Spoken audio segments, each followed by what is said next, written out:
Hello everybody, this is Dino GTO and this is the Tier 9 American Heavy, the M103. Now, M103 is a pretty much universally loved machine. It's reasonably quick, it's got a pretty good gun, and overall it has okay armor. But this thing also has its downsides, but I'll get into those main downsides tomorrow when I do the review of this thing. This is just kind of another good game I had in this thing before I do the review. I'm just putting this one up. This will probably be the last M103 video you ever see from me personally, because of reasons I'll get into in the review. I'm kind of just leaving that open for now. Okay, as you can see, this thing does 34 kilometers an hour forward. It's kind of annoying, honestly, because it feels exactly like I described the FV4202, the Tier 8 Premium. It feels like it's ready to go into another gear, but it never has that extra gear. So it feels slower than it really feels it should be, honestly, to me. So yeah, it's weird. It's hard to describe. I'm not entirely sure. Like 34 kilometers an hour must be its historical top speed. But one thing I just want to say quickly, it's a pretty cool looking tank. It is a pretty cool looking tank, honestly. And yeah, that's something that happens a lot in this machine. Get ready to be ammo racked a lot, because I noticed this thing gets ammo racked more than Tigers and stuff like that. I don't know why. It's just ammo rack city for me, at least, when I drive this thing.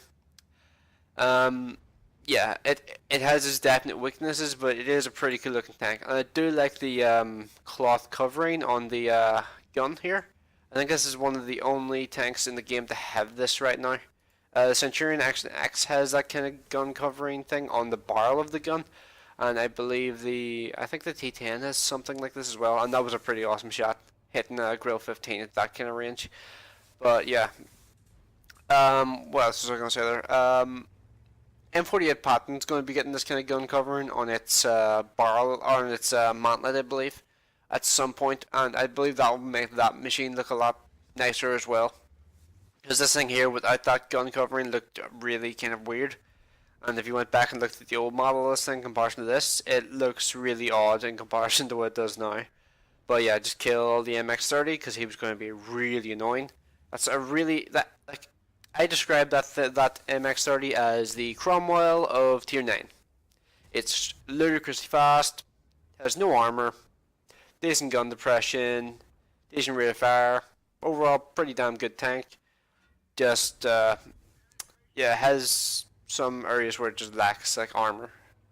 Overall armor is just not a thing on French tanks typically, so yeah. Oh, well, other than the M449, whatever the hell it's called. Just hoping for that there VKB to be killed. Then I'm going to focus on the Conqueror. I made this aggressive push forward because I felt like this was the best way to break through the enemy lines. And yeah, that Jagdtiger totally caught me off guard. Was going to go for a tracking shot. I was actually clicking the mouse there, trying to get the tracking shot off. And here is where this tank is at its most powerful, for me at least. I have the crew skill on one of the loaders, which increases your rate of fire whenever you are on less than, I believe it's 30% health or something like that. I have that crew skill, and that helps this thing a lot with its reload. It gets like an 8.5 second reload down from like 9.5, which is pretty sweet. Yeah, let's see. Just gonna finish off this Jagdtiger because he's the one who put me on this health. Even though it helped me, it also feels annoying. But yeah.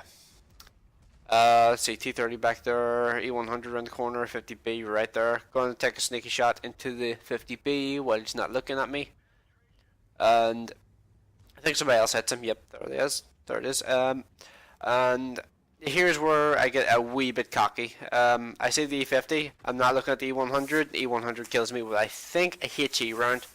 Didn't sound like heat. I think that was a HE round. So yeah. Not really sure what was up with the slightly weird camera angle here. Like, I don't know what this is about. This is just, why is it doing that?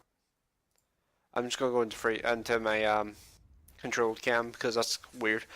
There's only 5 enemies left on the enemy team. My push seems to have worked out reasonably well. I'm dead, but it doesn't really matter too much. We're going to win this game because we have a 2-1 advantage now, and I think now it's like 5-1 or something like that, something ridiculous. But yeah. So this is going to be GG as soon as this E100's dead, which shouldn't take too long because he's on fire. And yeah, tier 10 without fire extinguisher. Good job, mate.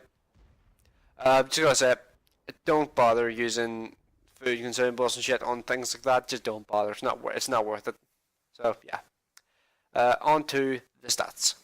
Okay, you can see the results here. 2500 XP.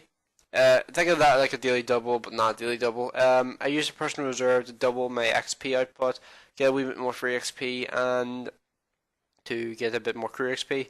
So yeah, you can see the base XP there. So yeah, you can still get an idea. I did pretty well in this game. I just kind of made it a little bit awkward to say just how well I had done with the just numbers. So yeah, still did a pretty decent amount of damage. I did die, but I still came top of the team. So overall, I was pretty happy with this game. So yeah.